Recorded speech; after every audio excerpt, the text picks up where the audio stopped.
قال رسول الله صلى الله عليه وسلم إذا دخل أحدكم المسجد فلا يجلس حتى يصلي ركعتين رواه البخاري مسلم عن عائشة رضي الله تعالى عنها قالت قال رسول الله صلى الله عليه وسلم من سد فرجة في صف رفع الله بها درجة وبنى له بيتا في الجنة সিলসিলাত সহিহা।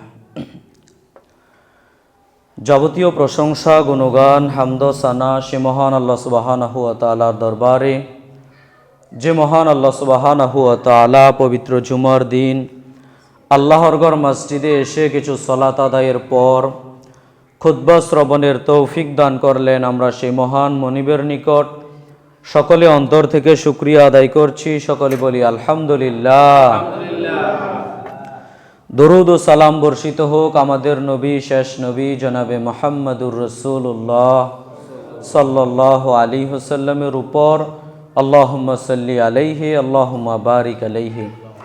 সম্মানিত জুমা সালাতের মুসল্লিবৃন্দ, আজ জুমার খুতবায় সংক্ষিপ্ত সময়ে আমার বক্তব্যের বিষয় সালাত আদায়ের পদ্ধতি। সালাত আদায়ের পদ্ধতি সম্পর্কে আপনাদের সামনে অতীব গুরুত্বপূর্ণ কিছু পয়েন্টকে সামনে রেখে আপনাদের সামনে কথা বলার চেষ্টা করব ইনশাআল্লাহ। আমা তৌফিক ইল্লা বিল্লাহ আলাইহি তাওয়াক্কালতু ওয়া ইলাইহি উনিব। সালাত আদায়ের পদ্ধতি সম্পর্কে আপনাদের সামনে কথা বলতে গিয়ে প্রথমে আপনাদের সামনে যে পয়েন্টটিকে সামনে রেখে কথা বলবো তা হচ্ছে, মসজিদে প্রবেশ করলে মসজিদের কিছু হক রয়েছে। মসজিদে প্রবেশ করলে আপনি সরাসরি মসজিদে প্রবেশ করে সরাসরি বসতে পারবেন না। কেন? রাসূল সাল্লাল্লাহু আলাইহি ওয়াসাল্লাম একাধিক হাদিসে বলেছেন যে মসজিদের একটা হক রয়েছে, যেটাকে আমরা দুখুলুল মসজিদ বলে জানি। কমপক্ষে 2 রাকাত সালাত আদায় করে এরপরে মসজিদে বসতে হবে। বুখারী মুসলিমের হাদিসে এসেছে, বুখারীতে পেয়ে যাবেন হাদিস নাম্বার 444।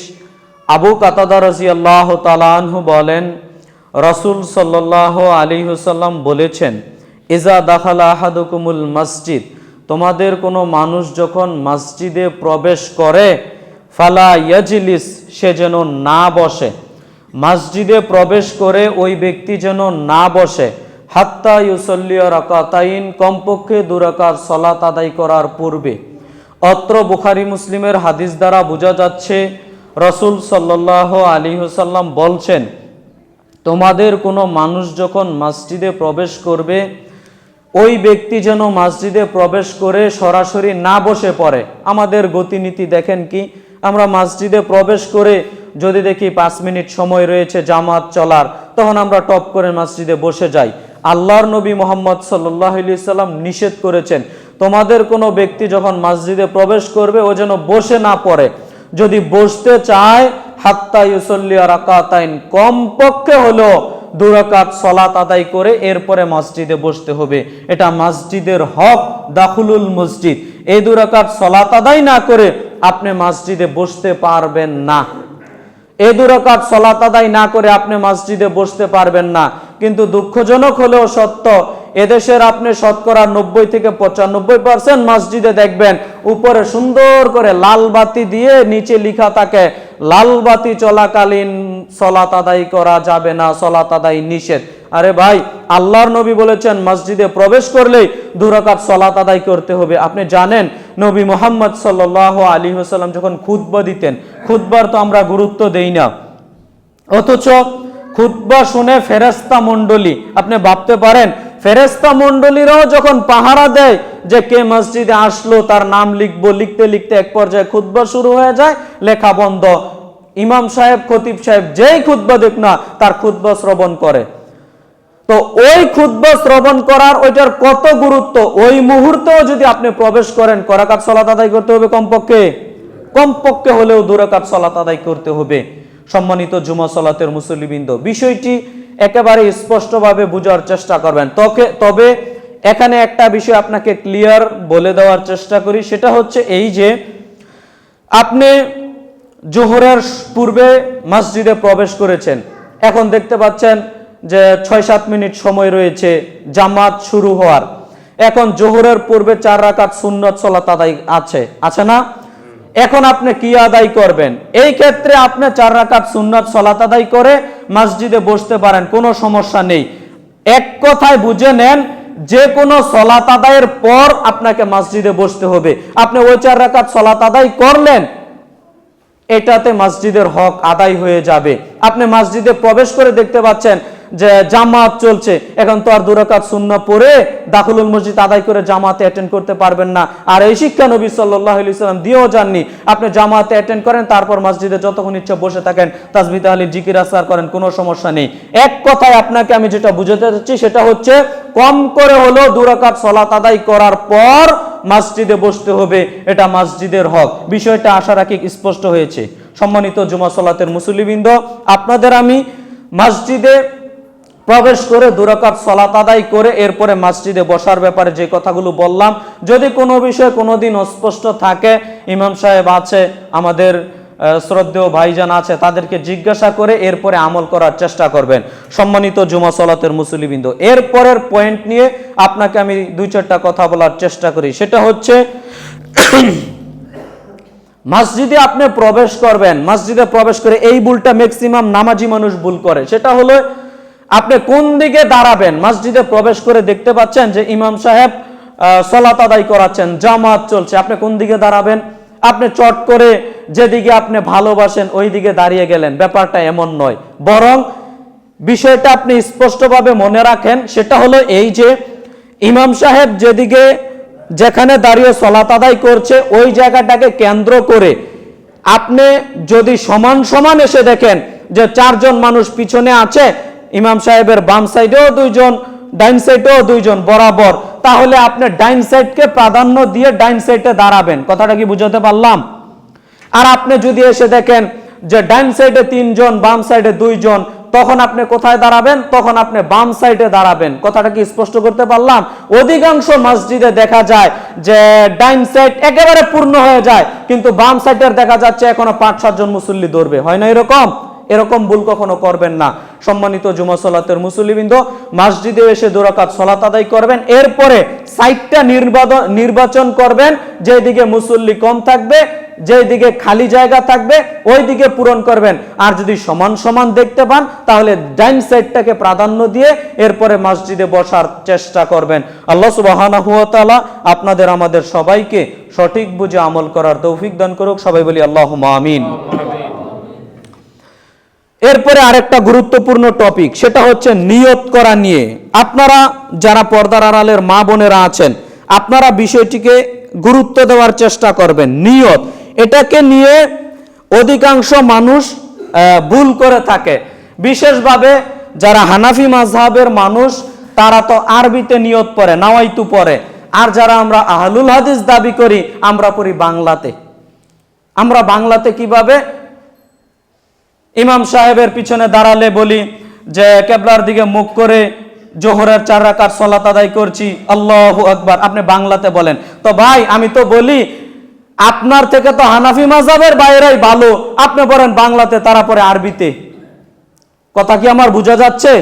অতএব নিয়তের বিষয়টা আপনার সামনে আমি একেবারে স্পষ্ট করতে যাচ্ছি। বিশেষভাবে মা বোনেরা, আপনারা একটু দৃষ্টিপাত করার চেষ্টা করবেন। আমি যেটা বলি ওইটা ভালো মতো বুঝার চেষ্টা করবেন, একজন আরেকজনের সাথে কথা বলবেন না। সেটা হচ্ছে, নিয়ত করতে হবে। আবার যদি নিয়ত না করেন তাহলে কিন্তু আপনার ইবাদত কবুল হবে না। কেন? বুখারীর 1 নম্বর হাদিসে এসেছে, প্রায় প্রত্যেকটা হাদিস গ্রন্থে হাদিসটা বর্ণিত হয়েছে। রাসূল সাল্লাল্লাহু আলাইহি ওয়াসাল্লাম বলেছেন, ইন্নামাল আমালু বিন্নিয়ত, প্রত্যেকটা কর্ম, প্রত্যেকটা আমল নির্ভর করে তার নিয়তের উপর। যে অনুযায়ী যে ব্যক্তি যেভাবে নিয়ত করবে, তার আমলটা ওইভাবেই আল্লাহর দরবারে গ্রহণযোগ্য হবে বলেই রাসূল সাল্লাল্লাহু আলাইহি ওয়াসাল্লাম হাদিসের মধ্যে বলেছেন। সম্মানিত জুমা সালাতের মুসল্লিবৃন্দ, নিয়ত করা আর নিয়ত পড়া, আবার বলি, নিয়ত করা আর নিয়ত পড়া দুইটা কিন্তু ভিন্ন জিনিস। নিয়ত করা মানে, নিয়ত শব্দের অর্থ হচ্ছে সংকল্প করা। নিয়ত শব্দের অর্থ হচ্ছে সংকল্প করা, দৃঢ় প্রতিজ্ঞা করা। আমি আজকে সংকল্প করলাম জুমার সালাত আদায়ের পর আমি সমাজ কল্যাণ বাজারে যাব, এটা আমি অন্তরে সংকল্প করলাম, এর নাম হলো নিয়ত। কিন্তু অধিকাংশ মানুষ নিয়ত যে করতে হয় এইটা মানুষ বুঝে না। মানুষ বুঝে নিয়ত করতে হবে, পড়তে হবে। ভাই, নিয়ত করা আর পড়া এর মধ্যে আকাশ পাতাল তফাৎ। মুখ দিয়ে পড়া মানে আপনি মুখ দিয়ে পড়লেন যে আমি আজকে জুমার সালাত আদায়ের পর সমাজ কল্যাণ বাজারে যাব, এটা আপনি মুখ দিয়ে বললেন, এইটা তো ভাই নিয়ত, এটা আপনি মুখ দিয়ে বললেন। কিন্তু নিয়ত হচ্ছে অন্তরে যেটা, ওটাই হচ্ছে প্রকৃত নিয়ত। আপনাদের আমি কি বাক্য বলে বুঝাতে পারি সম্মানিত দ্বীনি মুসলিম ভাই বোন? নিয়ত হচ্ছে অন্তরের কাজ। অন্তর বলে দিবে এখন আমি জুমার সালাত আদায়ের জন্য মসজিদে এসেছি, এখন আমি জুমার সালাতের জন্য মসজিদে দাঁড়িয়েছি, কাতারের মধ্যে দাঁড়িয়েছি, এখন আমি আসরের সালাতের জন্য অজু করে এসে জায়নামাজে দাঁড়িয়েছি। এটা অন্তর বলে দিবে, অন্তর বলবে, অন্তর মনে মনে দৃঢ় প্রতিজ্ঞা করবে যে এখন আমি সুন্নাহ সালাত আদায় করছি। অন্তর বলবে, আল্লাহকে বুঝাবে এখন আমি 2 রাকাত সালাত আদায় করছি। অন্তর দিয়ে এটা অনুধাবন করবেন সম্মানিত দ্বীনি মুসলিম ভাই বোন। কিন্তু মুখ দিয়ে বলতে হবে যে এখন আমি কিবলার দিকে মুখ করে 2 রাকাত সালাত আদায় করছি, আল্লাহু আকবার। এটা মুখে বলা সম্পূর্ণভাবে বিদআত বলে মনে রেখে দিয়েন। নিয়ত করা হচ্ছে ফরজ, করতে হবে, আর মুখে বলা হচ্ছে বিদআত। একেবারে সাংঘর্ষিক হয়ে গেল বিষয়টা। প্রত্যেকটা বিষয় ভালোভাবে বুঝার চেষ্টা করবেন। আপনি তাহাজ্জুদের সালাত আদায় করবেন, আজকে রাতে নিয়ত করেছেন, আপনি সংকল্প করেছেন, নিয়ত করেছেন যে আজকে জুমার রাত, আজকে রাতে আমি তাহাজ্জুদের সালাত আদায় করব। রাত 3টা 4টা বাজে আপনি ঘুম থেকে জাগ্রত হলেন, ওযু করলেন, এরপরে আবার জায়নামাজে দাঁড়ালেন। জায়নামাজে দাঁড়িয়ে বলছেন, কিবলার দিকে মুখ করে বলছি, আল্লাহ তাহাজ্জুদের সালাত আদায় করছি, আল্লাহু আকবার। অথবা আপনি নাওয়াইতু এটা পড়লেন, তো কেমন হলো না? নবী মুহাম্মদ সাল্লাল্লাহু আলাইহি সাল্লাম তো ওইটা শিক্ষা দেননি। অতএব আপনার যেটা অন্তরে আছে যে আজকে রাতে আমি উঠলাম, রাত 4টা বাজে আমি জাগলাম কেন? 2 রাকাত সালাত আদায় করব, 4 রাকাত সালাত আদায় করব, 8 রাকাত সালাত আদায় করব। ওযু করে আসলাম, জায়নামাজে দাঁড়ালাম, রাত 4টা বাজে আমি দাঁড়িয়েছি আল্লাহর দিকে মুখ করে তাহাজ্জুদের সালাত আদায়ের জন্য। এটা আমার অন্তরে থাকবে, কিন্তু মুখ দিয়ে বলতে হবে না। অতএব সম্মানিত জুমা সালাতের মুসল্লিবৃন্দ, আশা রাখি বিষয়টা আপনার কাছে স্পষ্ট হয়েছে। এরপরও যেহেতু প্রত্যেকটা বিষয় জানা ও বুঝার বিষয়, যদি কোনোদিন কোনো বিষয় অস্পষ্ট থাকেন, আমিও এলাকাতে থাকি, জিজ্ঞাসা করে নেবেন, খুতবার পরে হলেও জিজ্ঞাসা করে নেবেন বিষয় প্রত্যেকটা, যে হুজুর এটা কি বলেছেন, এটা কি এইভাবে হবে? জিজ্ঞাসা করে আমল করবেন, কিন্তু ভুল পদ্ধতিতে কখনো আমল করবেন না, তাহলে আমল বাতিল হয়ে যাবে। সম্মানিত জুমা সালাতের মুসল্লিবৃন্দ, যে 2টা পদ্ধতি বললাম, এক সেটা হলো মসজিদে প্রবেশ করে 2 রাকাত সালাত আদায়ের পর বসার চেষ্টা করবেন। 2 নম্বর যে পয়েন্টটা আনলাম সেটা হলো নিয়ত করবেন। নিয়তের বিষয়টাও খুব গুরুত্ব সহকারে দেখার জন্য বিনীতভাবে অনুরোধ জানাচ্ছি। 3, এরপরে আপনি কাতার সারিবদ্ধভাবে দাঁড়াবেন। আসলে বলতে পারেন হুজুর, কাতার সারিবদ্ধভাবে দাঁড়ানো, সূরা ফাতিহা পড়া, এইগুলো তো বুকের উপর হাত বাঁধা, এর তো আহলে হাদিস সমাজ, আহলে হাদিস মসজিদ, এইগুলো বলার কি প্রয়োজন? জি, এখানেও আপনার ত্রুটি আছে, এ কারণে বলছি। এই হাদিসগুলো, দলিলগুলো আপনার জানা দরকার, জানা প্রয়োজন। সম্মানিত দ্বীনি মুসলিম ভাই বোন, কাতার সারিবদ্ধভাবে দাঁড়ানোকে রাসূল সাল্লাল্লাহু আলাইহি সাল্লাম সালাত কায়েমের অন্তর্ভুক্ত বলেছেন, অংশ বলেছেন, সালাত কায়েমের। আচ্ছা বলেন তো, আমরা ম্যাক্সিমাম মানুষ, এগুলো আলেম ওলামারাও ভুল করে, ম্যাক্সিমাম মানুষ মনে করি, আমি যদি বলি আল্লাহ তো কোরআন মাজিদে 82 বার বলেছেন, তার বেশিরভাগ জায়গাতে আল্লাহ বলেছেন ওয়াকিমুস সালাত, সালাত কায়েম করো। সালাত কায়েমের অর্থ কি? এটা আলেম ওলামা পর্যন্ত ভাই ভুল করে বসে।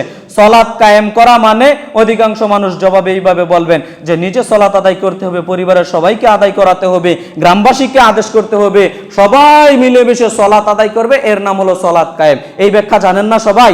ব্যাখ্যা ভুল, এই অর্থ ভুল, এই ব্যাখ্যা ভুল, এই অর্থ ভুল। সালাত কায়েমের অর্থ হলো আপনি একা সালাত আদায় করেন, কিন্তু সালাতটা যেন রাসূলের পদ্ধতিতে হয়। আপনি রাসূলের পদ্ধতিতে আদায় না করলে আপনি আপনার জীবনে সালাত কায়েম করতে পারলেন না। কথাটা কি বুঝাতে পারলাম? সালাত কায়েমের অর্থ হলো আপনি সব তাফসীর কারকগণ এটাই বলেছেন। কথা বুঝতে পারছেন? আমি আমার চাবার জোরে এটা বলছি, ব্যাপারটা এমন নয়। আপনি তাফসীরগুলো খুলে দেখতে পারেন না, তাফসীর কারকগণ কি বলেছেন সালাত কায়েমের ব্যাখ্যায়।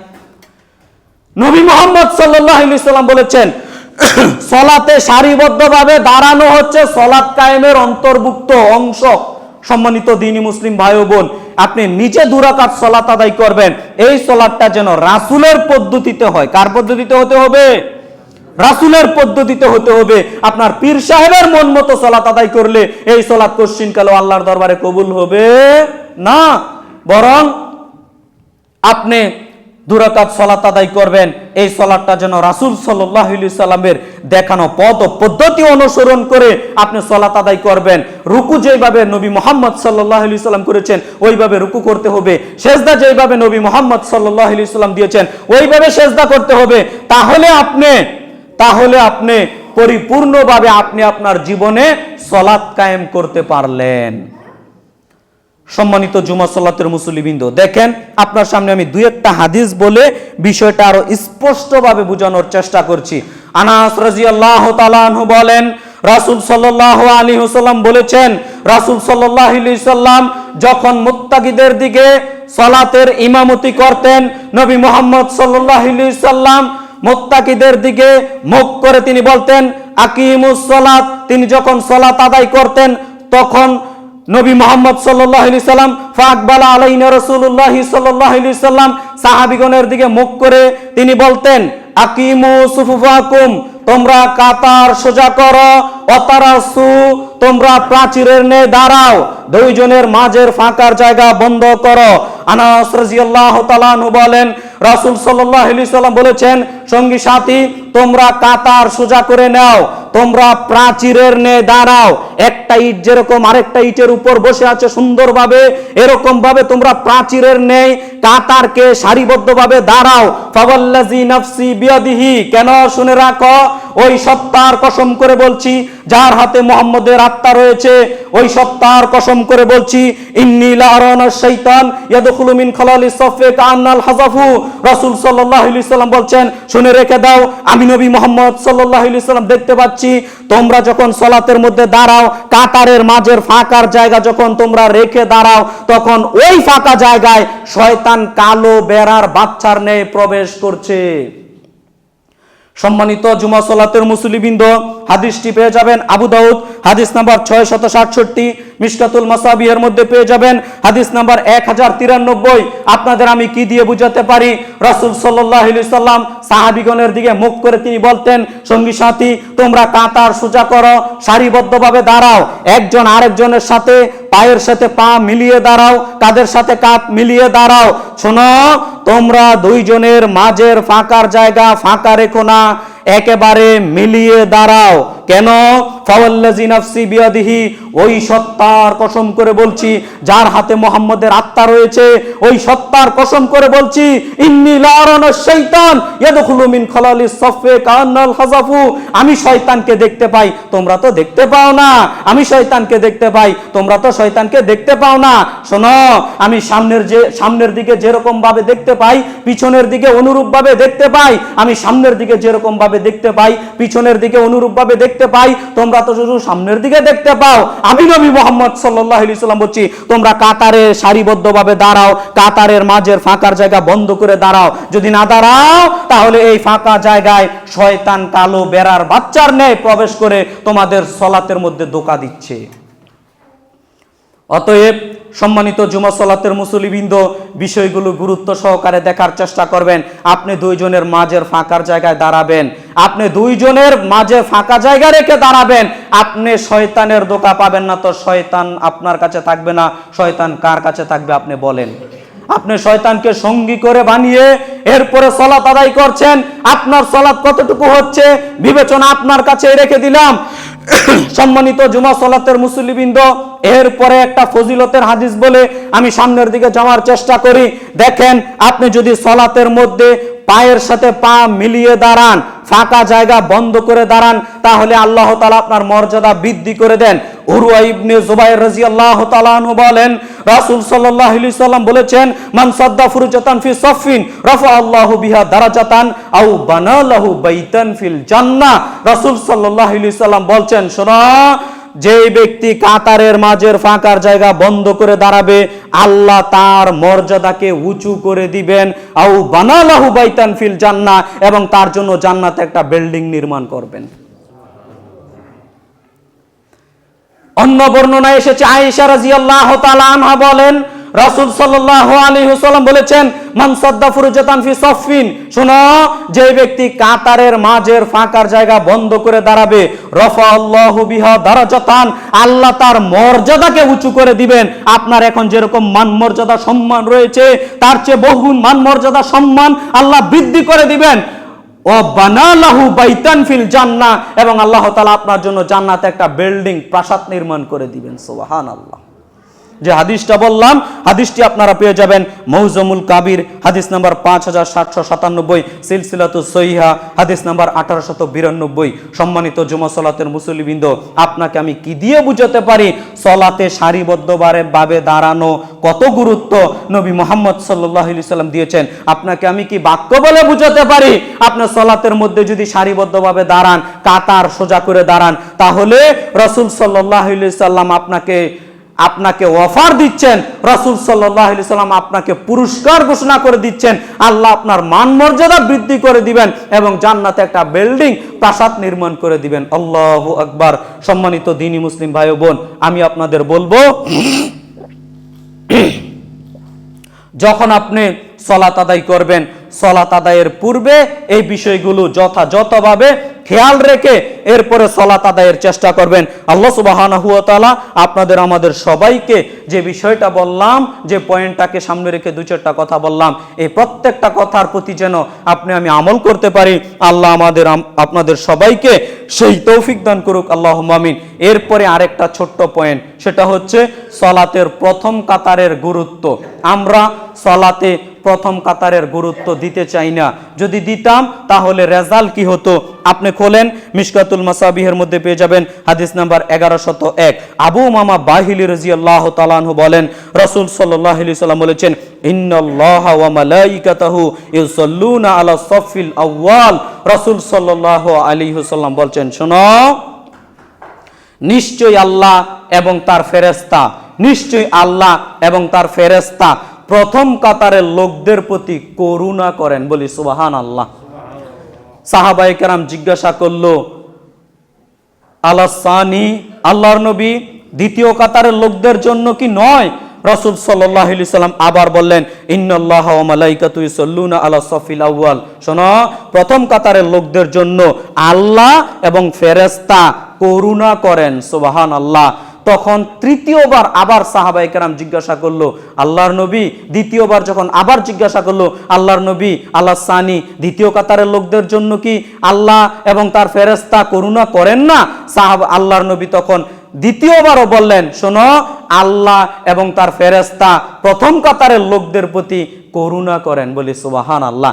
তৃতীয়বার যখন জিজ্ঞাসা করলো, আল্লাহর নবী, আল্লাহ সানি, দ্বিতীয় কাতারের লোকদের জন্য কি নয়? তখন রাসূল সাল্লাল্লাহু আলাইহি সাল্লাম বলেন, জি, দ্বিতীয় কাতারের জন্য। কি বুঝলেন বলেন তো? তার মানে একবার বললেন যে প্রথম কাতার লোকদের প্রতি আল্লাহ এবং তার ফেরেশতা করুণা করেন। সাহাবায়ে যখন জিজ্ঞাসা করলো, আল্লাহ সানি, আল্লাহর নবী, দ্বিতীয় কাতারের জন্য নয় কি? আল্লাহর নবী আবারও বললেন, শোনো, আল্লাহ এবং তার ফেরেশতা প্রথম কাতারের লোকদের প্রতি করুণা করে। দ্বিতীয়বার যখন জিজ্ঞাসা করলো, আল্লাহর নবী, আল্লাহ সানি, দ্বিতীয় কাতারের জন্য নয়? আল্লাহর নবী দ্বিতীয়বারও বললেন, না, প্রথম কাতারের লোকদের প্রতি আল্লাহ এবং তার ফেরেশতা করুণা করেন। তৃতীয়বার যখন সাহাবে জিজ্ঞাসা করলো, আল্লাহর নবী বলছেন চতুর্থবারে, জি, দ্বিতীয় কাতারের জন্য আল্লাহ এবং তার ফেরেশতা করুণা করেন। সম্মানিত দ্বীনি মুসলিম ভাই বোন, প্রথম কাতারের গুরুত্ব আমি দেওয়ার চেষ্টা করি না। যে হাদিসটা বললাম মিশকাতুল মাসাবিহের মধ্যে পেয়ে যাবেন হাদিস নাম্বার 1101। সম্মানিত জুমা সালাতের মুসল্লিবৃন্দ, তার মানে প্রথম কাতারের গুরুত্ব কত, বিষয়গুলো আপনি অনুধাবনের চেষ্টা করবেন। আল্লাহ এবং তার ফেরেশতা করুণা করেন, দয়া করেন। ফেরেশতা মণ্ডলী আল্লাহর দরবারে দোয়া করতে থাকে, প্রার্থনা করতে থাকে, আল্লাহ, তুমি প্রথম কাতারের লোকদের প্রতি তুমি আল্লাহ মাফ করো, প্রথম কাতারের লোকদের প্রতি তুমি আল্লাহ দয়া করো, আল্লাহ প্রথম কাতারের লোকদেরকে তুমি মাফ করো, আল্লাহ প্রথম কাতারের লোকদের প্রতি তুমি করুণা করো, দয়া করো। ফেরেশতা মণ্ডলী বারবার দোয়া করতে থাকে। এ হলো প্রথম কাতার। সম্মানিত জুমা সালাতের মুসল্লিবৃন্দ, আবু হুরায়রা রাদিয়াল্লাহু তাআলা আনহু বলেন, রাসূল সাল্লাল্লাহু আলাইহি ওয়াসাল্লাম বলেছেন, লাউ ইয়ালামুন নাস মা ফিন নিদাই ওয়া সাফিল আউয়ালে। রাসূল সাল্লাল্লাহু আলাইহি ওয়াসাল্লাম বলছেন, শোনো, মানুষ যদি জানতো প্রথম কাতারে সারিবদ্ধভাবে দাঁড়ানো, প্রথম কাতারে এসে বসা আর আজান দেওয়ার মধ্যে কি পরিমাণ নেকি রয়েছে। শোনো, মানুষ যদি জানতো প্রথম কাতারে এসে দাঁড়ানো আর আজান দেওয়ার মধ্যে কি নেকি রয়েছে, তাহলে এত মানুষ আসতো। আল্লাহর নবী মুহাম্মদ সাল্লাল্লাহু আলাইহি ওয়াসাল্লাম বলছেন, তা লটারির মাধ্যমে ফয়সালা করে দেওয়া হতো কে আজান দিবে আর কে প্রথম কাতারে দাঁড়াবে। বলি সুবহানাল্লাহ। সম্মানিত জুমা সালাতের মুসল্লিবৃন্দ, আপনাদের আমি প্রথম কাতারের গুরুত্ব, প্রথম কাতারের ফজিলত, প্রথম কাতারের মর্যাদা কি বাক্য বলে বুঝাতে পারি বলেন তো? রাসূল সাল্লাল্লাহু আলাইহি ওয়াসাল্লাম তো শুধু হাদিস বলেছেন। মানুষ যদি নেকির কথাটা শুধু জানতো, মানুষ তো নেকির কথা ভাই জানে না। আজান দিলে কত নেকি হবে আপনি জানেন? প্রথম কাতারে সারিবদ্ধভাবে দাঁড়ালে কত নেকি হবে, কি পরিমাণ আল্লাহ নেকি দিবেন, এই নেকির কথা তো মানুষ জানে না। এই কথাই রাসূল সাল্লাল্লাহু আলাইহি ওয়াসাল্লাম বলেন, শোনো, মানুষ যদি সত্যিকার অর্থে জানতো প্রথম কাতারে এসে বসার মধ্যে কি পরিমাণ নেকি রয়েছে, আজান দেওয়ার মধ্যে কি পরিমাণ নেকি রয়েছে, তাহলে এত মানুষ আসতো। 10 জন, 20 জন, 50 জন, শত মানুষ এসে যেত আজান দেওয়ার জন্য। কে আজান দিবে ফয়সালা করা হতো লটারির মাধ্যমে। কিসের মাধ্যমে? এখন বলবেন, হুজুর লটারি কি জায়েজ? না, লটারি জায়েজ না। তবে মনে রেখে দিয়েন, যেই লটারিতে কারো টাকার হারজিত হয় না ওই লটারি জায়েজ। সমাধানের জন্য লটারি ওইভাবে করা যায়, কোনো সমস্যা নেই। কথা বুঝাতে পারলাম? কিন্তু আপনি টাকার বিনিময়ে লটারি ধরেছেন, 10 টাকার লটারি ধরলাম, যদি লেগে যায় 10 লক্ষ টাকার মালিক হয়ে যাব, এই লটারি হারাম, এই লটারি কবিরা গুনার অন্তর্ভুক্ত। আপনি যদি জীবনে এই লটারি ধরে থাকেন, আজকে তওবা করেন। তওবা ছাড়া এই পাপ আল্লাহ কখনো ক্ষমা করবেন না। অতএব সম্মানিত জুমা সালাতের মুসল্লিবৃন্দ, আমি আপনাদের বক্তব্যের বিষয়ের মধ্যে যে পয়েন্টটা এনে আপনাকে আমি কথা বলতে যাচ্ছি, সেটা হচ্ছে আপনি প্রথম কাতারে দাঁড়ানোর ব্যাপারে কখনো অলসতা করবেন না বলে ইনশাল্লাহ আজকে থেকে অনুপ্রেরণা নেন, হাদিসগুলোর প্রতি ভাই আমল করার চেষ্টা করেন।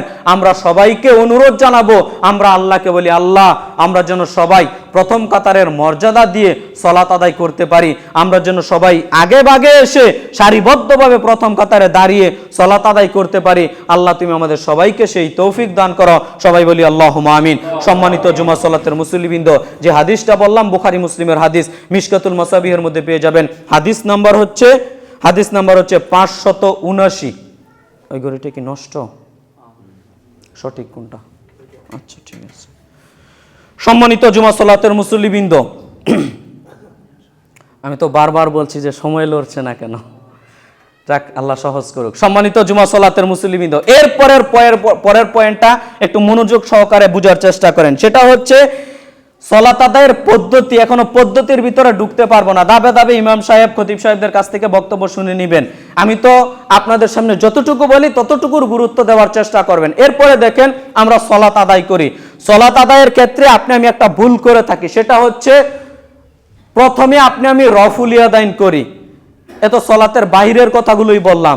যখন আমি রফুল ইয়াদাইন করি, একবারে তাকবীরে তাহরিমা বাদি, এখান থেকে শুধু রফুল ইয়াদাইনের কথাটা বলে আজকের খুতবা শেষ করে দিব। একটু মনোযোগ দিয়ে বুঝেন। যারা আমরা 5 ওয়াক্ত সালাত আদায় করি না, তারা এই ভুলটা করি। যারা আমরা 5 ওয়াক্ত সালাত আদায় করি, তারা এই ভুলটা করি। এজন্য আর আপনারা সবাই তো সালাত আদায় করেন, আমার ধারণা 5 ওয়াক্ত। আপনারা বিষয়টা ভালোভাবে জানা ও বোঝার চেষ্টা করেন। দেখেন, রাফুল ইয়াদাইন করতে হয় কিভাবে, কি পদ্ধতিতে, কয়বার, 1 রাকাতে কয়বার, 2 রাকাতে কয়বার, 3 রাকাতে কয়বার, 4 রাকাতে কয়বার, অধিকাংশ মানুষ জানবে না, ওই আলেম ওলামা বাদে। সাধারণ মানুষ যারা একটু জ্ঞানীগুণী মানুষ তারা হয়তো জানতে পারে, কিন্তু আমার যেটা ধারণা, ম্যাক্সিমাম মানুষ, 100 জন যদি মুসল্লি থাকে, আমার বিশ্বাস 90 জন মুসল্লি বলতে পারবে না যে আমি যদি চট করে বলি, বলেন তো 3 রাকাত সালাত, আপনি 3 রাকাত বিশিষ্ট একটা সালাত আদায় করবেন, কয়বার রাফুল ইয়াদাইন করতে হবে, কয়বার হাত তুলতে হবে, বলেন তো? বলতে পারবেন না। আজকে একটু ভালোভাবে জেনে বুঝার চেষ্টা করেন। সেটা হচ্ছে আমি ভেঙে ভেঙে বলি যাতে বিষয়টা স্পষ্ট হয়। 1 রাকাত সালাতে রাফুল ইয়াদাইন 3 বার করতে হবে। কয়বার করতে হবে? 3 বার। 2 রাকাত বিশিষ্ট সালাতে রাফুল ইয়াদাইন 5 বার করতে হবে। কয়বার করতে হবে? 5 বার। 3 রাকাত বিশিষ্ট সালাতে রাফুল ইয়াদাইন 8 বার করতে হবে। কয়বার? 8 বার। আর 4 রাকাত বিশিষ্ট সালাতে 10 বার রাফুল ইয়াদাইন করতে হবে। কথাটা কি স্পষ্ট হয়েছে?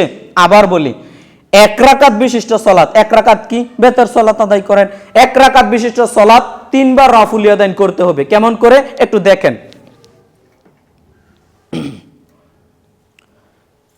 রাফুল ইয়াদাইন কিভাবে করবেন সেটা হচ্ছে কান ও কাঁধের মাঝামাঝি রাখবেন, কান কাঁধ বরাবর। অনেকে কান ধরে এইভাবে, না, ভুল। অনেকে আবার এই বুকের মাঝামাঝি এইভাবে আনে, এটাও ভুল। কথা বুঝতে পারলেন? রাফুল ইয়াদাইন কিভাবে করবেন সেটা হচ্ছে একেবারে সহজলি বিষয়টা বুঝেন। আপনার হাতে এইভাবে আছে না, একেবারে স্বাভাবিকভাবে হাত তুলবেন, দেখবেন সোজাসুজি হয়ে যাবে। কোনো জোরাজুরি করা লাগবে না, একটু উপরেও করা লাগবে না, আবার একটু নিচ করেও রাখতে হবে না। কথাটা কি বুঝাতে পারলাম?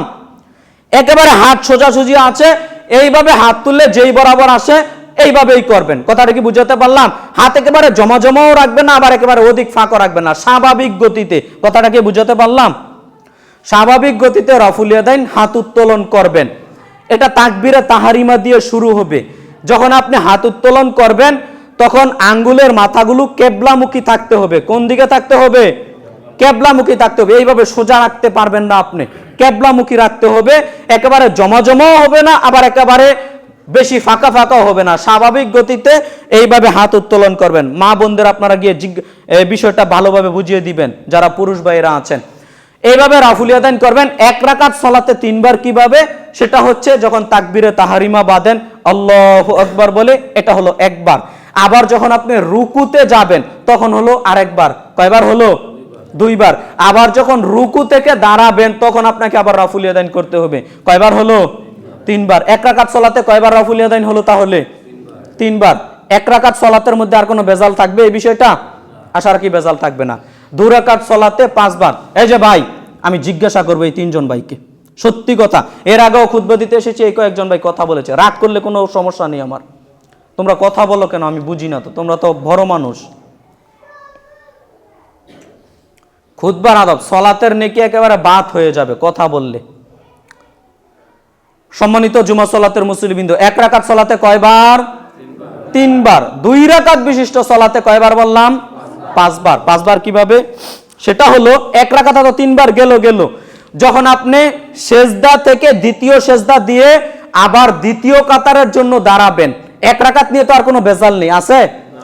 যখন আপনি দ্বিতীয় রাকাতের জন্য দাঁড়াবেন আল্লাহু আকবার বলে, দাঁড়িয়ে অনেক মানুষ আবার রাফুল ইয়াদাইন করে, এটা ভুল। এটা কি? এটা ভুল। আপনি দাঁড়িয়ে সরাসরি হাত বেঁধে নিবেন বুকের উপর। কথা বুঝাতে পারলাম? বুকের উপর হাত বেঁধে নিবেন। আবার যখন দ্বিতীয় রাকাতে রুকুতে যাবেন তখন রাফুল ইয়াদাইন করবেন। আবার যখন রুকু থেকে দাঁড়াবেন তখন রাফুল ইয়াদাইন করবেন। তো 1 রাকাত 2 রাকাতে কয়বার হলো রাফুল ইয়াদাইন? 5 বার হলো। 2 রাকাত নিয়ে তো আর কোনো মন্তব্য নেই, 2 রাকাত গেল। এবার 3 রাকাত বিশিষ্ট সালাতে রাফুল ইয়াদাইন 8 বার। কয়বার? 8 বার। সেটা কিভাবে? আপনি যখন তাশাহুদ পড়ে, 2 রাকাত সালাত শেষ, তাশাহুদ পড়ে যখন দাঁড়াবেন আল্লাহু আকবার বলে দাঁড়াবেন, তখন আপনাকে রাফুল ইয়াদাইন করতে হবে। কি করতে হবে? রাফুল ইয়াদাইন করতে হবে, মনে রাখবেন। তখন আপনাকে আবার রাফুল ইয়াদাইন করে এরপরে বুকের উপর হাত বাঁধতে হবে। আবার যখন তৃতীয় রাকাতে রুকুতে যাবেন তখন রাফুল ইয়াদাইন করবেন। আবার যখন রুকু থেকে দাঁড়াবেন সামি আল্লাহু লিমান হামিদা বলে, তখন আপনাকে আবার রাফুল ইয়াদাইন করতে হবে। তো 3 রাকাতে কয়বার হলো রাফুল ইয়াদাইন? 8 বার। 4 রাকাত বিশিষ্ট সালাতে 10 বার রাফুল ইয়াদাইন। সেটা কিভাবে? 3 রাকাত তো শেষ, যখন আপনি তৃতীয় রাকাত শেষ করে চতুর্থ রাকাতের জন্য দাঁড়াচ্ছেন আল্লাহু আকবার বলে, একেবারে যখন দাঁড়াবেন তখন আপনি আবার রাফুল ইয়াদাইন করতে পারবেন না, তখন দাঁড়িয়ে সরাসরি হাত বুকের উপর বেঁধে নিবেন। কথাটা কি বুঝাতে পারলাম? এরপরে যখন চতুর্থ রাকাতের রুকুতে যাবেন তখন রাফুল ইয়াদাইন করবেন। চতুর্থ রাকাতের যখন আপনি রুকু থেকে উঠবেন তখন আবার রাফুল ইয়াদাইন করবেন। তাহলে 4 রাকাত বিশিষ্ট সালাতে রাফুল ইয়াদাইন কয়বার হলো? 10 বার হলো। কথাটা কি স্পষ্ট হলো? আবার বলি, 1 রাকাত বিশিষ্ট সালাতে রাফুল ইয়াদাইন 3 বার। 2 রাকাত বিশিষ্ট সালাতে রাফুল ইয়াদাইন 5 বার। 3 রাকাত বিশিষ্ট সালাতে রাফুল ইয়াদাইন 8 বার। 4 রাকাত বিশিষ্ট সালাতে রাফুল ইয়াদাইন 10 বার। একবার কিভাবে? তাকবীরে তাহরিমা 1, রুকুতে যাবেন, এ হলো 2। রুকু থেকে দাঁড়িয়ে সামি আল্লাহু লিমান হামিদা বলে রাফুল ইয়াদাইন করবেন, এ হলো 3। এক রাকাতে 3 বার, 2 রাকাতে 5 বার। কিভাবে? যখন আপনি দ্বিতীয় রাকাতের জন্য দাঁড়াবেন তখন রাফুল ইয়াদাইন করতে হবে না। যখন দ্বিতীয় রাকাতের আপনি রুকুতে যাবেন তখন রাফুল ইয়াদাইন করতে হবে। রুকু থেকে যখন দাঁড়াবেন তখন রাফুল ইয়াদাইন করতে হবে। 2 রাকাতে 5 বার শেষ। আবার তৃতীয় রাকাতে 8 বার। কিভাবে? 2 রাকাত শেষ হয়ে গেল। যখন আপনি তৃতীয় রাকাতের জন্য দাঁড়াবেন তাশাহুদ শেষ করে দিয়ে তৃতীয় রাকাতের জন্য যখন দাঁড়াবেন তখন রাফুল ইয়াদাইন করতে হবে। আবার যখন রুকুতে যাবেন তখন করতে হবে, রুকু থেকে যখন দাঁড়াবেন তখন করতে হবে। 3 রাকাতে 8 বার শেষ। 4 রাকাতে 10 বার। কিভাবে? সেটা হলো যখন আপনি চতুর্থ রাকাতের জন্য আবার দাঁড়াবেন সেজদা থেকে তখন আর রাফুল ইয়াদাইন করতে হবে না। যখন চতুর্থ রাকাতে রুকু করবেন তখন একবার, আবার রুকু থেকে যখন দাঁড়াবেন তখন একবার। এই 4 রাকাতের সলাতে 10 বার রাফুল ইয়াদাইন করতে হবে। এরপরেও যদি আমি বুঝাতে না পারি আমার ব্যর্থতা আছে, এটা আমি বুঝে নিলাম, আর আপনার অমনোযোগ আছে এটা আমি বলবো। কেন আমি বলবো আপনি বুঝবেন না? আমি কি দূরের মানুষ? আমি বলবো আপনি বুঝবেন না, আমি কি দূরের মানুষ? আমি তো আর রাজশাহী থেকে আসিনি, আমি তো আর বরিশাল থেকে আসিনি যে আমার কথা আপনি বুঝতে পারছেন না। অতএব এরপরেও আমার বুঝাতে ভুল হতে পারে, যদি অস্পষ্ট থাকে ভুল হতে পারে, আপনারা পরে সংশোধন করে আমাদের সম্মানিত ইমাম খতিব সাহেব আছে, ভাইজানেরা আছে যারা জ্ঞানীগুণী মানুষ, তাদেরকে বিষয়গুলো প্রত্যেকটা বিষয় জেনে বুঝে আমল করার চেষ্টা করবেন। রাজি আছি তো ইনশাআল্লাহ? আল্লাহ আমাদের সেই তৌফিক দান করুক, সবাই বলি আল্লাহুম্মা আমিন। এই পর্যন্ত বলে আজকের খুতবা ইতি টানার চেষ্টা করছি। আল্লাহ তুমি আমাদের সঠিক বুঝে আমল করার তৌফিক দান করো। আল্লাহুম্মা আমিন। আল্লাহুম্মা সাল্লি আলাইহি, আল্লাহুম্মা বারিক আলাইহি।